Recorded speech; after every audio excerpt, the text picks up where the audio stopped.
Hi, hello, ನಮಸ್ಕಾರ. ಹೇಗಿದ್ದೀರಾ ಎಲ್ರು? ನಾನು ತುಂಬ ಚೆನ್ನಾಗಿದ್ದೇನೆ. ನೀವು ಕೂಡ ಚೆನ್ನಾಗಿದ್ದೀರಾ ಅಂತ ಅನ್ಕೊಳ್ತೇನೆ. ನೀವು ಆಲ್ರೆಡಿ ತಮ್ಮೇಲೆ ನೋಡಿರೋ ಹಾಗೆ ಈ ದಿನ ನಾನು ನಿಮ್ಮ ಜೊತೆ ಮೆಕಾನಿಯಮ್ ಅಂದ್ರೇನು, ಮೆಕಾನಿಯಮ್ ಯಾಕೆ ಆಗುತ್ತೆ, ಹಾಗೆ ಮಹಿಳೆಯರಾಗಿ ನಾವು ಮಾಡುವಂಥ ಕೆಲವು ತಪ್ಪುಗಳೇನು, ಮತ್ತು ನನ್ನ ಡೆಲಿವರಿ ಸ್ಟೋರಿ ಇವಿಷ್ಟನ್ನು ನಿಮ್ಮ ಜೊತೆ ಇವತ್ತು ಶೇರ್ ಮಾಡ್ಕೋಬೇಕಂತ ಅಂದ್ಕೊಂಡಿದ್ದೇನೆ. ಮೆಕಾನಿಯಮ್ ಅಂದರೆ MES ಅಂತ ಹೇಳ್ತಾರೆ, ಅಂದರೆ ಮೆಡಿಕಲ್ ಆಸ್ಪಿರೇಷನ್ ಸಿಂಡ್ರೋಮ್ ಅಂತ ಹೇಳಿ. ಮೊದಲಿಗೆ ಮೆಕಾನಿಯಮ್ ಅಂತ ಹೇಳಿದರೆ ಏನಂತ ತಿಳ್ಕೊಳ್ಳೋಣ. ಮೆಕಾನಿಯಮ್ ಅಂತ ಹೇಳಿದರೆ ಮಗು ಹುಟ್ಟಿದಾಗ ಫಸ್ಟ್ ಮಾಡುವಂಥ ಮೋಷನನ್ನು ನಾವು ಮೆಕಾನಿಯಮ್ ಅಂತ ಹೇಳ್ತೇವೆ. ಯೂಶ್ವಲಿ ಅದು ಡಾರ್ಕ್ ಕಲರ್ ಅಂದರೆ ಬ್ಲ್ಯಾಕ್ ಕಲರಲ್ಲಿ ಇರುತ್ತೆ. ಪ್ರೆಗ್ನೆನ್ಸಿ ಕನ್ಫರ್ಮ್ ಆದಾಗಿನಿಂದ 13 ವೀಕ್ಸ್ ಆಗೋವರೆಗೆ ಮಗುಗೆ ಯಾವುದೇ ರೀತಿ ಆರ್ಗನ್ಸ್ಗಳು ಬೆಳೆದಿರೋದಿಲ್ಲ. ಆಗ ಅದು ತನಗೆ ಬೇಕಾಗಿರುವಂಥ ನ್ಯೂಟ್ರಿಷನ್ ವ್ಯಾಲ್ಯೂನ ಅಮ್ನಾಟಿಕ್ ಫ್ಲೂಯಿಡ್ನ ತನ್ನ ಚರ್ಮದ ಮೂಲಕ ತಗೊಳ್ತಿರುತ್ತೆ, ಹಾಗೆಯೇ ಹೊರಗಡೆ ಬಿಡ್ತಾ ಇರುತ್ತೆ. 13 ವೀಕ್ಸ್ ಆದ ನಂತರ ಮಗುಗೆ ಆರ್ಗನ್ಸ್ಗಳೆಲ್ಲ ಬೆಳಿಲಿಕ್ಕೆ ಸ್ಟಾರ್ಟ್ ಆಗುತ್ತೆ. ಆಗ ಅದು ತನಗೆ ಬೇಕಾಗಿರುವಂಥ ಎಲ್ಲ ನ್ಯೂಟ್ರಿಷನ್ ವ್ಯಾಲ್ಯೂನ ಅಂಬ್ಲಿಕಲ್ ಕಾರ್ಡ್ ಮತ್ತು ಪ್ಲಾಸೆಂಟಾ ಮೂಲಕ ತಗೊಳ್ತಾ ಇರುತ್ತೆ. ಪ್ಲಾಸೆಂಟಾ ಮತ್ತು ಅಂಬ್ಲಿಕಲ್ ಕಾರ್ಡು ತಾಯಿಯಿಂದ ಮಗುಗೆ ಬೇಕಾಗಿರುವಂಥ ಎಲ್ಲ ನ್ಯೂಟ್ರಿಷನ್ ವ್ಯಾಲ್ಯೂನ ಸಪ್ಲೈ ಮಾಡ್ತಾ ಇರುತ್ತೆ. ಕೆಲವೊಂದು ಸಲ ಮಗು ಹೊಟ್ಟೆ ಒಳಗಡೆ ಮೋಷನ್ ಮಾಡ್ಕೊಳ್ಳುತ್ತೆ, ಆಗ ಅದನ್ನು ಅಮ್ನಾಟಿಕ್ ಫ್ಲೂಯಿಡ್ ಕ್ಲೀನ್ ಮಾಡುತ್ತೆ. ಈಗ ಮೆಕಾನಿಯಮ್ ಯಾಕಾಗುತ್ತೆ ಅಂದರೆ ಮಗು ಹೊಟ್ಟೆ ಒಳಗಡೆ ಕಸ ಯಾಕೆ ಮಾಡ್ಕೊಳ್ಳುತ್ತೆ ಅಂತ ನೋಡೋಣ. ಕೆಲವು ಸಲ ತಾಯಂದಿರು ತುಂಬಾ ಎಮೋಷ್ನಲ್ ಆಗಿದ್ದಾಗ, ಅಂದರೆ ಅವರು ತುಂಬ ಸ್ಟ್ರೆಸ್ ಮಾಡ್ಕೊಂಡಾಗ ಆ ಸ್ಟ್ರೆಸ್ಸು ಮಗುವಿನ ಮೇಲೆ ಕೂಡ ಪರಿಣಾಮ ಬೀಳುತ್ತೆ. ತಾಯಿ ಯಾವಾಗ ಸ್ಟ್ರೆಸ್ ಆಗ್ತಾರೋ ಆಗ ಮಗು ಕೂಡ ಸ್ಟ್ರೆಸ್ ಆಗುತ್ತೆ. ಇನ್ನು ಕೆಲವು ಸಲ ಏನಾಗುತ್ತೆ, ತಾಯಿ ತುಂಬಾ ಅಳ್ತಾ ಇರ್ಬೋದು, ಆಗ ಅಳ್ತಾ ಇರುವಾಗ ಅದು ಮಗುವಿನ ಮೇಲೆ ಪ್ರೆಷರ್ ಬೀಳುತ್ತೆ. ಆಗ ಪ್ರೆಷರ್ ಬೀಳಿದಾಗ ಅದು ಏನು ಮಾಡಬೇಕಂತ ಗೊತ್ತಾಗದೆ ಅದೇನಾಗುತ್ತೆ, ಮೋಷನ್ ಮಾಡ್ಕೊಳ್ಳುತ್ತೆ. ಇನ್ನು ಕೆಲವು ಸಲ ಏನಾಗುತ್ತೆ, ಕೆಲವರಿಗೆ 37 ವೀಕ್ಸ್ ಆಗಿರುತ್ತೆ, ಮಗು ಆಲ್ರೆಡಿ ಬೆಳೆದಿರುತ್ತೆ. ಇನ್ನು ಸಮ್ಟೈಮ್ಸ್ 37 ವೀಕ್ಸಿಂದ 42 ವೀಕ್ಸ್ ತನಕ ಆಲ್ಮೋಸ್ಟ್ ಡೆಲಿವರಿ ಟೈಮ್ ಆಗುತ್ತೆ. ಮಗು ಬೆಳೆದಿದ್ರೂ ಕೂಡ ಕೆಲವರಿಗೆ ಡೆಲಿವರಿ ಪೇನ್ ಅಂತ ಬಂದಿರೋದಿಲ್ಲ, ಅಥವಾ ಅದು ಅವರಿಗೆ ಗೊತ್ತಾಗ್ತಾ ಇರೋದಿಲ್ಲ. ಆಗ ಡೆಲಿವರಿ ಪೇನ್ ಜಾಸ್ತಿ ಆಗಿ ಅದೇನಾಗುತ್ತೆ, ಅದ್ರ ಪ್ರೆಷರ್ಗೆ ಮಗು ಒಳಗಡೆ ಕಸ ಮಾಡ್ಕೊಳ್ಳೋ ಚಾನ್ಸಸ್ ಕೂಡ ಇರುತ್ತೆ. ಇನ್ನು ಕೆಲವು ಸಲ ಏನಾಗುತ್ತೆ, ತಾಯಿಗೆ ಹೈ ಡಯಾಬಿಟೀಸ್ ಇದ್ದಾಗ, ಅಥವಾ ಹಾರ್ಟ್ ಪ್ರಾಬ್ಲಮ್ ಇದ್ದಾಗ, ಅಥವಾ ಹಾರ್ಮೋನ್ಸ್ ಇಂಬ್ಯಾಲೆನ್ಸ್ ಆದಾಗ, ಈ ಥರ ಕೆಲವೊಂದು ರೀಸನ್ಗಳಿಂದ ಕೂಡ ಮಗು ಕಸ ಮಾಡ್ಕೊಳ್ಳೋ ಚಾನ್ಸಸ್ ಇರುತ್ತೆ.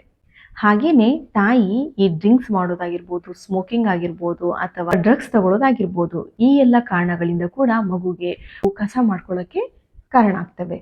ಇನ್ನು ಕೆಲವು ಬಾರಿ ಏನಾಗುತ್ತೆ ಅಂತ ಹೇಳಿದರೆ, ಆಲ್ಮೋಸ್ಟ್ 40 ವೀಕ್ಸ್ 42 ವೀಕ್ಸ್ ಆಗಿ ಡೆಲಿವರಿ ಟೈಮ್ ಹತ್ರ ಬಂದಿರುತ್ತೆ, ಮಗು ಆಲ್ಮೋಸ್ಟ್ ಫುಲ್ ಬೆಳೆದ್ಬಿಟ್ಟಿರುತ್ತೆ, ಆದರೂ ಡೆಲಿವರಿ ಆಗ್ತಾ ಇರೋದಿಲ್ಲ. ಇನ್ನು ಕೆಲವು ಬಾರಿ ಗರ್ಭಿಣಿ ತಾಯಂದಿರು ರಾಂಗ್ ಪೊಸಿಷನಲ್ಲಿ ಮಲಗೋದಾಗಿರ್ಬೋದು, ಅಥವಾ ಓವರ್ ಆಗಿ ಎಕ್ಸಸೈಸ್ ಮಾಡೋದಾಗಿರ್ಬೋದು. ಈ ರೀತಿ ಮಾಡಿದಾಗ ಅದು ಕೂಡ ಮಗು ಮೇಲೆ ಪ್ರೆಷರ್ನುಂಟು ಮಾಡಿ, ಮಗು ಪ್ರೆಷರ್ಗೆ ಏನು ಮಾಡ್ಬೇಕಂತ ಅದಕ್ಕೆ ಗೊತ್ತಾಗೋದಿಲ್ಲ. ಈಗ ನಮಗೆ ತುಂಬ ಉಸಿರು ಕಟ್ಟಿದಾಗ ಏನಾಗುತ್ತೆ, ಹೀಗೆ ಮುಕ್ಕಿದಾಗೆ ಆಗುತ್ತಲ್ವಾ, ಸೊ ಅದೇ ರೀತಿಯಾಗಿ ಮಗು ಮೋಷನ್ ಮಾಡ್ಕೊಳ್ಳೋ ಚಾನ್ಸಸ್ ಇರುತ್ತೆ. ಈ ರೀತಿ ಮಗು ಏನಾದರೂ ಕಸ ಮಾಡಿಕೊಂಡ್ರೆ, ನಾನು ನಿಮಗೆ ಮೊದಲೇ ಹೇಳಿದೆ ಅಮ್ನಾಟಿಕ್ ಫ್ಲೂಯಿಡ್ ಅದನ್ನು ಕ್ಲೀನ್ ಮಾಡುತ್ತೆ ಅಂತ. ಸೊ ಸಮ್ಟೈಮ್ಸ್ ಕ್ಲೀನ್ ಮಾಡೋಕ್ಕಾಗೋದಿಲ್ಲ. ಯಾಕೆ ಅಂತ ಹೇಳಿದರೆ, ಡೆಲಿವರಿ ಟೈಮ್ ಹತ್ತತ್ರ ಬಂದಾಗ ಪ್ಲಾಸೆಂಟಾ ಆಲ್ಮೋಸ್ಟ್ ಬೆಳೆದುಬಿಟ್ಟಿರುತ್ತೆ, ಅಂದರೆ ಪ್ಲಾಸೆಂಟಾ ಆಲ್ಮೋಸ್ಟ್ ಮೆಚ್ಯೂರ್ಡ್ ಆಗಿಬಿಟ್ಟಿರುತ್ತೆ. ಸೊ ಆಗ ಅದು ಒಂದು ಲೆವೆಲ್ಗೆ ವರ್ಕ್ ಮಾಡುತ್ತೆ, ಅದರ ನಂತರ ತೀರಾ ಜಾಸ್ತಿ ಪ್ರೆಷರ್ ಆದಾಗ ಅದು ಕೂಡ ವರ್ಕ್ ಮಾಡೋದಿಲ್ಲ, ವರ್ಕ್ ಮಾಡಲಿಕ್ಕೆ ಸ್ಟಾಪ್ ಮಾಡುತ್ತೆ ಅಥವಾ ಕಡಿಮೆ ಆಗುತ್ತೆ ಅಂತಲೇ ಹೇಳ್ಬೋದು. ಆಗ ಏನಾಗುತ್ತೆ, ಈ ಕಸ ಸ್ವಲ್ಪ ತಿಕ್ಕಾಗಿರೋದ್ರಿಂದ ಅಮ್ನಾಟಿಕ್ ಫ್ಲೂಯಿಡ್ ಒಳಗಡೆ ಮಿಕ್ಸ್ ಆಗಿ ಆಗ ಮಗುಗೆ ಉಸಿರಾಟಕ್ಕೆ ಪ್ರಾಬ್ಲಮ್ ಆಗುತ್ತೆ. ಸೊ ಯೂಶ್ವಲಿ ಮಗು ಬಾಯೊಳಗಡೆ ಹೋಗೋದಕ್ಕಿಂತ ಜಾಸ್ತಿ ಮೂಗಿನೊಳಗಡೆ ಹೋಗೋದು, ಅದು ಮೂಗಿನ ಮೂಲಕ ಲಂಗ್ಸಿಗೆ ಹೋಗಿ ರೆಸ್ಪಿರೇಟರಿ ಪ್ರಾಬ್ಲಮ್ ಆಗೋ ಚಾನ್ಸಸ್ ಕೂಡ ಇರುತ್ತೆ. ಆಗ ಬ್ರೀದಿಂಗ್ ಇಶ್ಯೂ ಆಗುತ್ತೆ. ಸೊ ಮಗುಗೆ ತುಂಬ ಬ್ರೀದಿಂಗ್ ಕಷ್ಟ ಆಯಿತು ಅಂತ ಹೇಳಿದಾಗ ಆದಷ್ಟು ಬೇಗನೆ ಡೆಲಿವರಿ ಮಾಡಿಸ್ಕೋಬೇಕಾಗುತ್ತೆ. ಡೆಲಿವರಿ ಆಗಿಲ್ಲ ಅಂತ ಹೇಳಿದ್ರೆ ಮಗುಗೆ ಹೊಟ್ಟೆ ಒಳಗಡೆ ಏನಾದ್ರು ಪ್ರಾಬ್ಲಮ್ ಆಗೋ ಚಾನ್ಸಸ್ ಕೂಡ ಇರುತ್ತೆ. ಆ ಟೈಮ್ಗೆ ಕರೆಕ್ಟಾಗಿ ಡೆಲಿವರಿ ಆಯಿತು ಅಂತ ಹೇಳಿದರೆ, ಸಿಸೇರಿಯನ್ ಆಗಿರ್ಬೋದು, ನಾರ್ಮಲ್ ಆಗಿರ್ಬೋದು, ಯೂಶ್ವಲಿ ಈ ಥರ ಆದಾಗ ಸಿಸೇರಿಯನ್ನೇ ಟ್ರೈ ಮಾಡ್ತಾರೆ ಡಾಕ್ಟರ್ಸು. ಸೊ ಆದಷ್ಟು ಬೇಗ ಡೆಲಿವರಿ ಮಾಡಿ ಮಗುನ ಅದಕ್ಕೆ ಎಕ್ಸ್ಟ್ರಾ ಕೇರ್ ಬೇಕಾಗುತ್ತೆ, ಅದಕ್ಕೆ ಎಕ್ಸ್ಟ್ರಾ ಮೆಡಿಸಿನ್ ಎಲ್ಲ ಹಾಕಬೇಕಾಗತ್ತೆ. ಮೆಡಿಸಿನ್ನ ಹಾಕಿದ ಮೇಲೆ ಅದನ್ನು ಸ್ವಲ್ಪನೇ ರಿಮೂವ್ ಮಾಡೋಕ್ಕೆ ಎಲ್ಲ ಚಾನ್ಸಸ್ ಕೂಡ ಇರುತ್ತೆ, ಕ್ಯೂರ್ ಆಗೋ ಚಾನ್ಸಸ್ ಕೂಡ ಇರುತ್ತೆ. ಆದಷ್ಟು ಬೇಗ ಇದ್ರ ಬಗ್ಗೆ ಕೇರ್ ತಗೊಂಡು ಮಗುಗೆ ಚೆನ್ನಾಗಿ ಟ್ರೀಟ್ಮೆಂಟ್ ಕೊಡಿಸಿದಾಗ ಯಾವುದೇ ರೀತಿ ಪ್ರಾಬ್ಲಮ್ ಆಗೋದಿಲ್ಲ. ಹಾಗೇನೆ ಮತ್ತೊಂದು ವಿಷಯ ಹೇಳಕ್ಕೆ ಮರ್ತೋದೆ. ನನ್ಗೆ ಆಗ್ಲೇ ತಿಳಿಸಿದ್ದೆ, ಡೆಲಿವರಿ ಹತ್ತತ್ರ ಬರುವಾಗ ಕೆಲವರಿಗೆ ಡೆಲಿವರಿ ಪೇನ್ ಬರುವುದಿಲ್ಲ ಅಂತ ಹೇಳಿ. ಹಾಗೇನೆ ಮೂವ್‌ಮೆಂಟ್ಸ್ ಕೂಡ ಕೆಲವರಿಗೆ ಗೊತ್ತಾಗುವುದಿಲ್ಲ. ಮಗು ಮೂವ್‌ಮೆಂಟ್ಸ್‌ನ ಚೆನ್ನಾಗಿ ಚೆಕ್ ಮಾಡ್ಕೊಳ್ತಾ ಇರಬೇಕಾಗುತ್ತೆ. ಮಗು ಮೂವ್‌ಮೆಂಟ್ಸ್ ಜಾಸ್ತಿ ಆದ್ರೆ ಏನು ಟೆನ್ಷನ್ ಇಲ್ಲ. ಮಗು ಮೂವ್‌ಮೆಂಟ್ಸ್ ಕಡಿಮೆ ಆದ್ರೂ ಕೂಡ ತುಂಬಾ ರಿಸ್ಕ್ ಆಗುತ್ತೆ. ಆಗ ಕೂಡ ಆದಷ್ಟು ಬೇಗ ಹಾಸ್ಪಿಟಲ್‌ಗೆ ಹೋಗಿ ಚೆಕ್ ಮಾಡಿಸ್ಕೋಬೇಕಾಗುತ್ತೆ. ಇನ್ ಕೇಸ್ ಮಗು ಒಳಗಡೆ ಕಸ ಮಾಡ್ಕೊಂಡಿದ್ದೇ ಆದ್ರೆ ಡಾಕ್ಟರ್‌ಗೆ ಚೆಕಪ್ ಅಲ್ಲಿ ಗೊತ್ತಾಗುತ್ತೆ. ಈಗ ನನ್ನ ಡೆಲಿವರಿ ಸ್ಟೋರಿನ ನಿಮ್ ಜೊತೆ ಶೇರ್ ಮಾಡ್ಕೊಳ್ತೇನೆ. ನನಗೇನಾಗಿತ್ತು ಅಂತ ಹೇಳಿದ್ರೆ, ಪ್ರೆಗ್ನೆನ್ಸಿ ಕನ್ಫರ್ಮ್ ಆದಾಗಿಂದ 9 ಮಂತ್ಸ್ ತನಕ ನನಗೆ ಯಾವುದೇ ರೀತಿ ಪ್ರಾಬ್ಲಮ್ ಇರಲಿಲ್ಲ. ನನಗೆ ಯಾವುದೇ ರೀತಿ ಬಿ-ಪಿ, ಶುಗರು, ಥೈರಾಯ್ಡ್ ಏನೂ ಪ್ರಾಬ್ಲಮ್ ಆಗಿರಲಿಲ್ಲ. ಎಲ್ಲ ರಿಪೋರ್ಟ್ಸು ಪ್ರತಿ ಸಲ ನಾರ್ಮಲ್ ಆಗಿ ಬರ್ತಿತ್ತು. 9 ಮಂತ್ಸ್ ಕಂಪ್ಲೀಟ್ ಆಗೋ ತನಕನೂ ಎಲ್ಲವೂ ನಾರ್ಮಲ್ ಆಗಿತ್ತು. ನಾನು ತುಂಬ ಜನರ ಹತ್ರ ಮಾತಾಡಿ ನನಗೆ ನಾರ್ಮಲ್ ಡೆಲಿವರಿ ಮಾಡಿಸ್ಕೋಬೇಕಂತ ತುಂಬ ಆಸೆ ಇತ್ತು. ಸೊ ಕೆಲವೊಂದಷ್ಟು ಜನರನ್ನೆಲ್ಲ ವಿಚಾರಿಸಿ ಇಲ್ಲಿ ಹತ್ತಿರದಲ್ಲಿ ಒಂದು ನರ್ಸಿಂಗ್ ಹೋಮ್ ಇತ್ತು ನಮ್ಮ ಮನೆ ಹತ್ರ. ಸೊ ಮ್ಯಾಂಗ್ಳೂರ್ ಸಿಟಿಯಲ್ಲೇ ಹೇಳ್ತಾ ಇರೋದು. ನಾರ್ಮಲ್ ಡೆಲಿವರಿಗೆ ಫೇಮಸ್. ಆ ಡಾಕ್ಟರ್ ಕೂಡ ಹಾಗೇನೆ ತುಂಬ ಏಜ್ ಆಗಿತ್ತು ಅವ್ರಿಗೆ. ನನ್ನ ಡೆಲಿವರಿ ಆಗಿ ಒಂದು 3 ಮಂತ್ಸಿಗೆ ತೀರೋದ್ರು ಅವರು. ಅವರು ಡಾಕ್ಟರ್, ಅವರ ಅತ್ತೆ ಕೂಡ ಗೈನಕಾಲಜಿಸ್ಟ್, ಹಾಗೆ ಅವ್ರ ಮಗನೂ ಅದೇ ಹಾಸ್ಪಿಟಲಲ್ಲೇ ವರ್ಕ್ ಮಾಡ್ತಿದ್ರು. ಸೊ ಟೋಟಲಿ ಇದೊಂದು ಫ್ಯಾಮಿಲಿ ಹಾಸ್ಪಿಟಲ್ ಥರಾನೇ ಇತ್ತು ನರ್ಸಿಂಗ್ ಹೋಮ್ ಅದು. ನಾನು ನನ್ನ ಡೆಲಿವರಿ ಡೇಟ್ಗಿಂತ ಒಂದು 15 ಡೇಸ್ ಬ್ಯಾಕ್ ಹಾಸ್ಪಿಟ್ಲಿಗೆ ಹೋಗಿದ್ದೆ. ನನಗೆ ಡೆಲಿವರಿ ಡೇಟ್ ತನಕ ವೆಯ್ಟ್ ಮಾಡಿ ಆ ದಿನ ಬಂದು ಇನ್ ಕೇಸ್ ಪೇನ್ ಬಂದಿಲ್ಲ ಅಂತ ಹೇಳಿದ್ರೆ ಆ ದಿನ ಹಾಸ್ಪಿಟ್ಲಿಗೆ ಬನ್ನಿ ಅಂತ ಹೇಳಿದರು. ಸೊ ಹಾಗಾಗಿ ನಾವೇನು ಮಾಡಿದ್ವಿ, ಹಿಂದಿನ ದಿನ ಡೆಲಿವರಿ ಡೇಟ್ ಏನಿತ್ತು ಅಂದರೆ ಹಿಂದಿನ ದಿನ ಹಾಸ್ಪಿಟ್ಲಿಗೆ ಹೋಗಿದ್ವಿ, ಅಡ್ಮಿಟ್ ಮಾಡಿಕೊಂಡ್ರು. ನಂತರ ಅಲ್ಲಿ ನನಗೆ 2 ಡೇಸ್ ಟ್ರೀಟ್ಮೆಂಟ್ ಮಾಡಿದರು ನಾರ್ಮಲ್ ಡೆಲಿವರಿ ಮಾಡಿಸ್ಕೊಳ್ಳೋಕ್ಕೆ ಅಂತ. ಮೆಡಿಸಿನ್ ಇಟ್ಟಿದ್ರು, ಆದರೂ ನನಗೆ ಯಾವುದೇ ರೀತಿ ಪೇಯ್ನ್ ಬರಲಿಲ್ಲ. ಸೊ ಲಾಸ್ಟಿಗೆ ಸ್ವಲ್ಪ ಪೇಯ್ನ್ ಬರ್ಲಿಕ್ಕೆ ಸ್ಟಾರ್ಟ್ ಆಯಿತು. ಎನಿಮಾ ಕೊಟ್ಟರು. ಎನಿಮಾ ಕೊಟ್ಟ ನಂತರ ಎನಿಮಮ್ ಮೋಷನ್ ಏನು ಹೋಯಿತು, ಅದರ ನಂತರ ಇರೋ ಪೇಯ್ನ್ ಕೂಡ ಹೋಗಿಬಿಡ್ತು. ಸೊ ಆಮೇಲೆ ಸ್ವಲ್ಪನೂ ಪೇಯ್ನ್ ಇರ್ತಿರ್ಲಿಲ್ಲ. ಅದಕ್ಕಿಂತ ಮೊದಲು ಏನು ಸ್ವಲ್ಪ ಪೇಯ್ನ್ ಬರ್ತಾಯಿತ್ತು. ಆಗ ನಾನಾಗಿರ್ಬೋದು, ನನ್ನ ಅತ್ತೆ ಎಲ್ಲ ರಿಕ್ವೆಸ್ಟ್ ಮಾಡ್ಕೊಂಡ್ವಿ ಡಾಕ್ಟರ್ ಹತ್ರ, ನರ್ಸ್ ಹತ್ರ ಎಲ್ಲ, ಪೇಯ್ನ್ ಬರ್ತಾ ಇದೆ ಅಂತ. ಇಲ್ಲ, ತುಂಬ ದೊಡ್ಡ ಪೇಯ್ನ್ ಬರಬೇಕು, ಇನ್ನೂ ಪೇಯ್ನ್ ಬರಬೇಕು, ಇದು ಆಗೋದಿಲ್ಲ, ನಾರ್ಮಲ್ ಡೆಲಿವರಿಗೆ ಆಗೋದಿಲ್ಲ, ಈ ಪೇಯ್ನ್ ಬಂದರೆ ಸಾಕಾಗೋದಿಲ್ಲ, ದೊಡ್ಡ ಪೇಯ್ನ್ ಬರಬೇಕು, ಎಕ್ಸಸೈಸ್ ಮಾಡಿಸಿ, ವಾಕಿಂಗ್ ಮಾಡಿಸಿ, ಸ್ವಲ್ಪ ಪ್ರೆಷರ್ ಹಾಕಿ, ಹಾಗೆ ಹೇಳ್ತಾ ಹೋದರು. ಆಯ್ತಂತೇಳಿ ನಾನು ಕೂಡ ವಾಕಿಂಗ್ ಮಾಡ್ತಾ ಇದ್ದೆ, ಎಕ್ಸಸೈಸ್ ಮಾಡ್ತಿದ್ದೆ, ಬಗ್ಗೆ ಎದ್ದೇಳೋದು ಮಾಡ್ತಾ ಇದ್ದೆ. ಆದರೂ ನನಗೆ ಯಾವುದೇ ರೀತಿ ಡೆಲಿವರಿ ಪೇಯ್ನ್ ಅಂತ ಅಷ್ಟು ಬರಲಿಲ್ಲ, ದೊಡ್ಡ ಪೇಯ್ನ್ ಅಂತ ಬರಲಿಲ್ಲ. ಆದರೆ ಹಿಂದಿನ ದಿನ 2 ಡೇಸ್ ನನಗೆ ವೆಯ್ಟ್ ಮಾಡಿಸಿದ್ರು. 2 ಡೇಸ್ ನಂತರ ನನಗೆ ಹಿಂದಿನ ದಿನ ನೈಟ್ ಏನು ಹೇಳಿದರು, ನೋಡೋಣ ನೈಟಿಂದ ಬೆಳಗ್ಗೆ ತನಕ ಡೆಲಿವರಿ ಆದರೆ ಓಕೆ, ಡೆಲಿವರಿ ಆಗಿಲ್ಲ ಅಂತ ಹೇಳಿದ್ರೆ ಸಿಸೇರಿಯನ್ಗೆ ಒಂದು ಸೈನ್ ಮಾಡಿಡಿ, ನಾಳೆ ಬೆಳಗ್ಗೆ 7 o'clockಗೆ ಸಿಸೇರಿಯನ್ ಮಾಡೋಣ ಹೇಳಿದರು. ಸೊ ಹಸ್ಬೆಂಡ್ ಕೂಡ ಸೈನ್ ಮಾಡಿದರು. ನೆಕ್ಸ್ಟ್ ಡೇ ಬೆಳಗ್ಗೆ ಆಗುವಾಗ ನನಗೆ ಆ ಪೇಯ್ನಿಗೆ ಅವ್ರು ಮೆಡಿಸಿನ್ ಇಡ್ತಿದ್ದು, ಆ ಪ್ರೊಸೀಜರ್ಗೆ ಆ ಪೇಯ್ನಿಗೇನೆ ನನಗೆ ಫೀವರ್ ಬರಲಿಕ್ಕೆ ಸ್ಟಾರ್ಟ್ ಆಯಿತು. ಬೆಳಿಗ್ಗೆ 7 o'clockಗೆ ನನಗೆ ಡೆಲಿವರಿ ಆಗಬೇಕಾಗಿತ್ತು. ಫೀವರ್ ಕೂಡ ಬಂದಿತ್ತು. ಸೊ ನನಗೆ ಡೆಲಿವರಿ ಪೇಯ್ನ್ ಬರ್ತಾ ಇಲ್ಲ. ಸೊ ಹಾಗೆ ಡಾಕ್ಟರ್ ಏನು ಮಾಡಿದರು, ನನ್ನ ಡಾಕ್ಟರ್ ಟ್ರೈ ಮಾಡಿ ನಾರ್ಮಲ್ ಡೆಲಿವರಿ ಆಗ್ತಾ ಇಲ್ಲ ಇವರಿಗೆ, ನೋಡೋಣ ಅಂಥೇಳಿ ಮತ್ತೆ ಮೆಡಿಸಿನ್ ಇಟ್ಟಿದ್ರು. ಮತ್ತು ಎಕ್ಸಸೈಸ್ ಮಾಡಿ, ವಾಕಿಂಗ್ ಮಾಡಿ, ಆದಷ್ಟು ಪ್ರೆಷರ್ ಹಾಕಿ ಅಂತ ಹೇಳ್ತಾ ಇದ್ರು. ಇದಾಗಿ ಹೀಗೆ ನಾನು ಆಯ್ತಂತೇಳಿ ಆ ದಿನ ನಾನು ಫುಲ್ ಎಕ್ಸಸೈಸ್ ಮಾಡ್ತಿದ್ದೆ, ವಾಕಿಂಗ್ ಮಾಡ್ತಿದ್ದೆ, ತುಂಬ ಪ್ರೆಷರ್ ಆಗ್ತಿದ್ದೆ. ಇಲ್ಲಿ ನನಗೆ ಕಷ್ಟ ಆಗ್ತಾ ಇತ್ತು ತುಂಬ ಹೊರಗಡೆಯಿಂದ.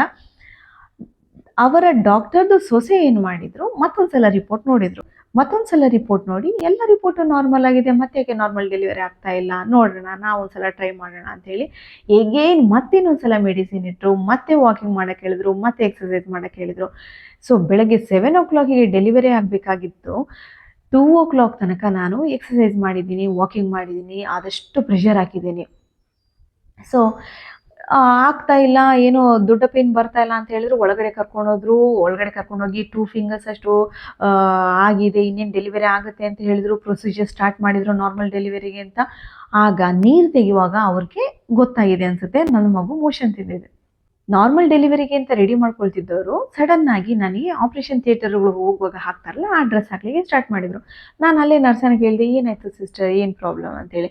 ಇಲ್ಲ ಏನಿಲ್ಲ, ಗರ್ಭಕೋಶ ಓಪನ್ ಆಗಿದೆ, ಈಗ ಒಂದು 5 minutes ಒಳಗಡೆ ಡೆಲಿವರಿ ಆದರೆ ಪ್ರಾಬ್ಲಮ್ ಇಲ್ಲ, ಆದರೆ ಅದಕ್ಕಿಂತ ಲೇಟಾದರೆ ಪ್ರಾಬ್ಲಮ್ ಆಗುತ್ತೆ, ಅದಕ್ಕೋಸ್ಕರ ಸಿಸೇರಿಯನ್ ಮಾಡ್ತೇವೆ ಅಂತೇಳಿ. ಸೊ ಹೊರಗಡೆ ಹೋಗಿ ಡಾಕ್ಟರ್ ಅವ್ರ ಹತ್ರ ನನ್ನ ಹಸ್ಬೆಂಡ್ ಅವರ ಪರ್ಮಿಷನ್ ಎಲ್ಲ ತೊಗೊಂಡು ಬಂದರು. ಇಮಿಡಿಯೇಟ್ ಕರ್ಕೊಂಡೋಗಿ ವಿದಿನ್ 5 minutes ನನಗೆ ಸಿಸೇರಿಯನ್ ಮಾಡಿದರು. ಸಿಸೇರಿಯನ್ ಆಯಿತು. ನಾನು ರೆಸ್ಟ್ ಮಾಡ್ತಾ ಇದ್ದೆ. ಅಲ್ಲಿ ಮಗುಗೆ ಬ್ರೀತಿಂಗ್ ಪ್ರಾಬ್ಲಮ್ ಆಗಿದೆ. ಸೊ ಫ್ಯಾಮಿಲಿನೆಲ್ಲ ಕರೆದ್ಬಿಟ್ಟು ನನ್ನ ಹಸ್ಬೆಂಡ್ ಹತ್ರ ಎಲ್ಲ ಹೇಳಿದ್ದಾರೆ, ಹೀಗೆ ಪ್ರಾಬ್ಲಮ್ ಆಗಿದೆ, ಮಗುನ 4 ಅವರ್ಸಿಂದ ಮಗುನ NICU ಅಲ್ಲಿ ಇಟ್ಟಿದ್ದೀವಿ, ನೋಡೋಣ ಮಗು ಏನಾದರೂ ಬ್ರೀತಿಂಗ್ ಸ್ವಲ್ಪ ಇಶ್ಯೂ ಅಂತ ಗೊತ್ತಾಗ್ತಾ ಇದೆ, ಇನ್ ಕೇಸ್ ಕಡಿಮೆ ಆಗಿಲ್ಲ ಅಂತ ಹೇಳಿದರೆ ಬೇರೆ ಹಾಸ್ಪಿಟ್ಲಿಗೆ ಶಿಫ್ಟ್ ಮಾಡಬೇಕಾಗುತ್ತೆ, ನಮ್ಮದು ನರ್ಸಿಂಗ್ ಹೋಮ್ ಆಗಿರೋದ್ರಿಂದ ಇಲ್ಲಿ ಯಾವುದೇ ರೀತಿ ವೆಂಟಿಲೇಟರ್ ಹತ್ರ ಏನು ಫೆಸಿಲಿಟಿ ಇಲ್ಲ, ನೀವು ದೊಡ್ಡ ಹಾಸ್ಪಿಟ್ಲಿಗೆ ಶಿಫ್ಟ್ ಮಾಡಬೇಕಾಗುತ್ತೆ, ನೋಡೋಣ ಅಂತೆಲ್ಲ ಹೇಳಿ ಮಾತಾಡಿದ್ದಾರೆ. ಪೀಡಿಯಾಟ್ರಿಷಿಯನ್ ಎಲ್ಲ ಕನ್ಸಲ್ಟ್ ಮಾಡಿ ಎಲ್ಲರೂ ಪೀಡಿಯಾಟ್ರಿಷಿಯನು ಡಾಕ್ಟರು ಎಲ್ಲ ಹಸ್ಬೆಂಡ್ ಜೊತೆ ಮಾತಾಡಿ ಎಲ್ಲ ಆಗಿ ಈ ಸಿಟಿಯಲ್ಲೇ ಇರುವಂಥ ದೊಡ್ಡ ಹಾಸ್ಪಿಟ್ಲಿಂದ ಆಂಬ್ಯುಲೆನ್ಸ್ ಕರೆಸಿ ಅಲ್ಲಿಂದ ಆಕ್ಸಿಜನ್ ಇಡಿಸಿ ಕರ್ಕೊಂಡು ಹೋಗಿದ್ದಾರೆ. ಕರ್ಕೊಂಡು ಹೋಗಿ ಅಲ್ಲಿ ಗೊತ್ತಾಯಿತು ಈ ನರ್ಸಿಂಗ್ ಹೋಮಿಂದ ತುಂಬಾ ಈ ಥರ ಕೇಸಸ್ ಬರ್ತಾ ಇದೆ ಅಂತ ನನಗೆ ನಂತರ NICU ಇರುವಂಥ ಸಿಸ್ಟರ್ಸ್ ಹೇಳಿದರು. ಅವರು ತುಂಬಾ ರಿಸ್ಕ್ ತಗೊಳ್ತಾರೆ ನಾರ್ಮಲ್ ಡೆಲಿವರಿಗೆ ಅಂತ ಹೇಳಿಬಿಟ್ಟು, ಸಿಸೇರಿಯನ್ ಆಗೋದಿದ್ರೆ ಮಾಡಿಬಿಡ್ಬೇಕಲ್ವಾ, ಕೆಲವು ಸಲ ಮಗುಗೂ ಸಹ ಪ್ರಾಬ್ಲಮ್ ಆಗುತ್ತೆ, ತಾಯಿಗೆ ಸಹ ಪ್ರಾಬ್ಲಮ್ ಆಗುತ್ತೆ, ಸುಮಾರು ಕೇಸಸ್ ಬರ್ತಾ ಇರುತ್ತೆ ಅಂತ. ನಾನಿಲ್ಲಿ ಯಾವುದೇ ರೀತಿ ಹಾಸ್ಪಿಟಲ್ ನೇಮ್ ತಗೊಳ್ಳೋದಿಲ್ಲ, ನರ್ಸಿಂಗ್ ಹೋಮ್ ನೇಮ್ ತಗೊಳ್ಳೋದಿಲ್ಲ. ಸೊ ನನ್ನ ಓನ್ ಎಕ್ಸ್ಪೀರಿಯನ್ಸ್ ಏನಾಗಿತ್ತು ಅದನ್ನು ಬೇರೆ ಯಾರಿಗೂ ಕೂಡ ಆ ಥರ ಆಗಬಾರ್ದಲ್ವಾ ಅಂಥೇಳಿ ಒಂದು ಶೇರ್ ಮಾಡ್ತಾ ಇದ್ದೀನಿ ಅಷ್ಟೇ. ನಂತರ NICU ಅಲ್ಲಿ ಇಟ್ಟಿದ್ರು. ಎಟ್ ಅ ಟೈಮ್ 7-8 ಇಂಜೆಕ್ಷನ್ ಹೋಗ್ತಾ ಇತ್ತು ಮಗುಗೆ, ತುಂಬಾ ಪ್ರಾಬ್ಲಮ್ ಆಗಿತ್ತು. ಮಗು ರಿಕವರೇ ಆಗೋದು ಕಾಣ್ತಾ ಇರಲಿಲ್ಲ. ಬ್ರೀತಿಂಗ್ ಏನಿತ್ತು ತುಂಬಾ ಕಡಿಮೆ ಆಗ್ತಾ ಬರ್ತಾ ಇತ್ತು, ತುಂಬ ಸ್ಲೋ ಆಗ್ತಾ ಇತ್ತು.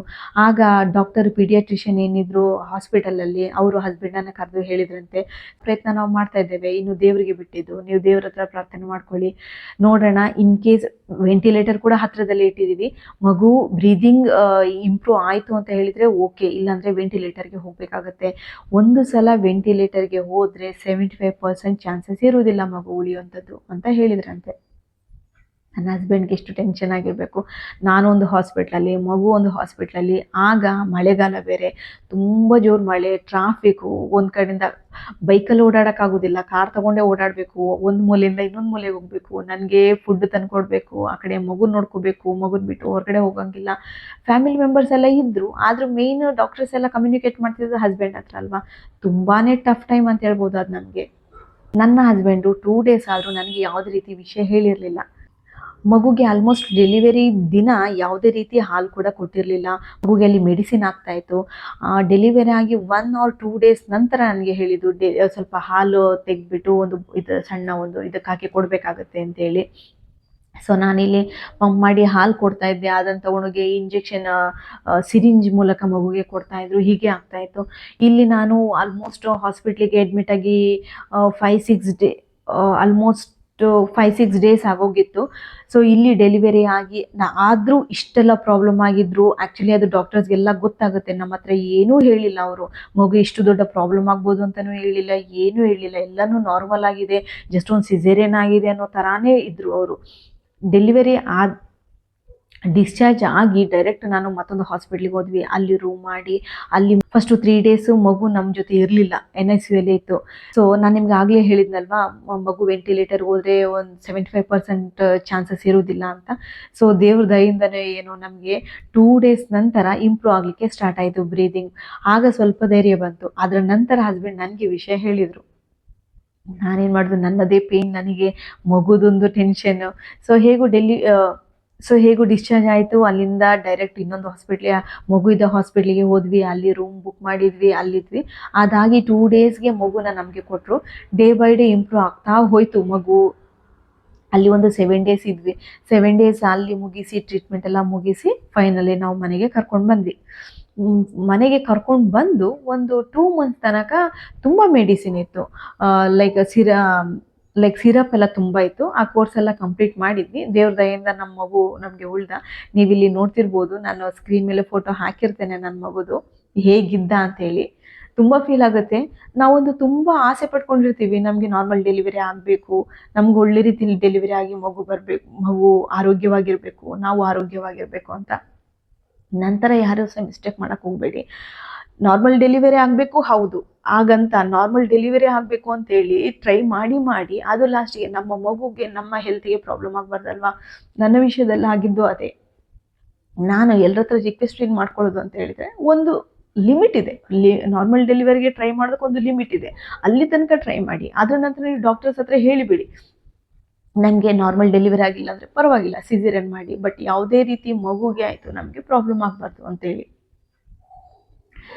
ಸೊ ನಾವು ಮಾಡಿದ ಮಿಸ್ಟೇಕ್ ನೀವು ಮಾಡಕ್ಕೆ ಹೋಗ್ಬಿಡಿ. ನಾವು ಎಷ್ಟು ಕಾನ್ಷಿಯಸ್ ಆಗಿದ್ರು ಸಮ್ಟೈಮ್ಸ್ ಎಷ್ಟು ಪ್ರಾಬ್ಲಮ್ ಆಗುತ್ತೆ. ಅದ್ರ ನಂತರ ತುಂಬ ಬೇಜಾರಾಯಿತು, ನಾರ್ಮಲ್ ಡೆಲಿವರಿ ಆಗಲಿಲ್ಲ, ಸಿಸೇರಿಯನ್ ಆಯಿತು ಅಂತೇಳಿ. ಅದ್ರ ನಂತರ ನಮ್ಮ ಮಗು ಉಳಿದೇ ಹೆಚ್ಚಲ್ವಾ, ಸೊ ಅದೇ ಒಂದು ಸಮಾಧಾನ ಅಷ್ಟೇ.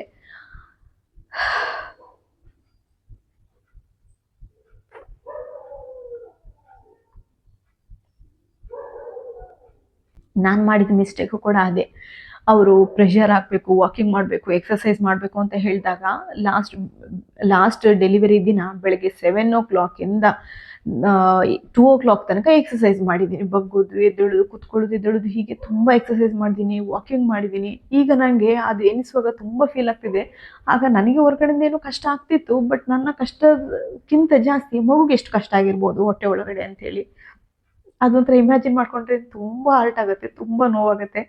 ಏನು ದೇವರು ನಮಗೆ ಕಂಡುಬಿಟ್ಟಿದ್ದಾನೆ, ದೇವ್ರ ದಯೆಯಿಂದ ನಮಗೊಂದು ಒಳ್ಳೆ ರೀತಿಯಲ್ಲಿ ಮಗು ಉಳ್ದ, ಅದೇ ಒಂದು ಸಮಾಧಾನ ಅಷ್ಟೇ. ಅದಕ್ಕೆ ನಾನು ದೇವ್ರಿಗೆ ಎಷ್ಟು ಥ್ಯಾಂಕ್ಸ್ ಹೇಳಿದ್ರು ಸಹ ಸಾಕಾಗೋದಿಲ್ಲ. ಈ ಸ್ಟೋರಿನ ನಿಮ್ಮ ಜೊತೆ ಶೇರ್ ಮಾಡ್ಕೋಬೇಕು ಅಂತ ಅನಿಸ್ತು, ಹಾಗಾಗಿ ಇವತ್ತು ಶೇರ್ ಮಾಡ್ಕೊಂಡೆ ಅಷ್ಟೇ. ಎಲ್ಲ ಪ್ರೆಗ್ನೆನ್ಸಿ ಹತ್ರ ಕೇಳ್ಕೊಳ್ಳೋದು ಒಂದೇ, ಕಾಮಾಗಿರಿ, ಆದಷ್ಟು ರಿಲ್ಯಾಕ್ಸ್ ಆಗಿರಿ, ಏನೂ ಆಗಲ್ಲ, ದೇವ್ರು ನಮ್ಮ ಜೊತೆ ಯಾವಾಗಲೂ ಇದ್ದೇ ಇರ್ತಾನೆ. ಯಾವುದೇ ರೀತಿ ಬ್ಯಾಡ್ ಹ್ಯಾಬಿಟ್ಸ್ ಇಟ್ಕೊಳ್ಳೋಕೆ ಹೋಗಬೇಡಿ. ಹಾಗೆಯೇ ಒಳ್ಳೆ ಫುಡ್ ತಗೊಳ್ಳಿ, ಸಾಕಷ್ಟು ನೀರು ಕುಡೀರಿ, ಆದಷ್ಟು ಎಡಗಡೆನೇ ಮಲಗಕ್ಕೆ ಟ್ರೈ ಮಾಡಿ, ಹಾಗೆಯೇ ದೇವ್ರ ಹತ್ರ ಪ್ರಾರ್ಥನೆ ಮಾಡ್ಕೊಳ್ಳಿ ಅಂತ ಕೇಳ್ಕೊಳ್ತೇನೆ. ಮತ್ತು ಈ ಮೆಕಾನಿಯಮ್ ಅನ್ನೋದು ಎಲ್ರಿಗೂ ಆಗೋದಿಲ್ಲ, ತುಂಬ ರೇರ್ ಕೇಸಸಲ್ಲಿ ಆಗುವಂಥದ್ದು. ಸೊ ಯಾವುದಕ್ಕೂ ಭಯಪಡಕ್ಕೆ ಹೋಗಬೇಡಿ ಅಂತ ಹೇಳಕ್ಕೆ ಇಷ್ಟಪಡ್ತೇನೆ. ಇದಾಗಿತ್ತು ಇವತ್ತಿನ ನನ್ನ ವಿಡಿಯೋ.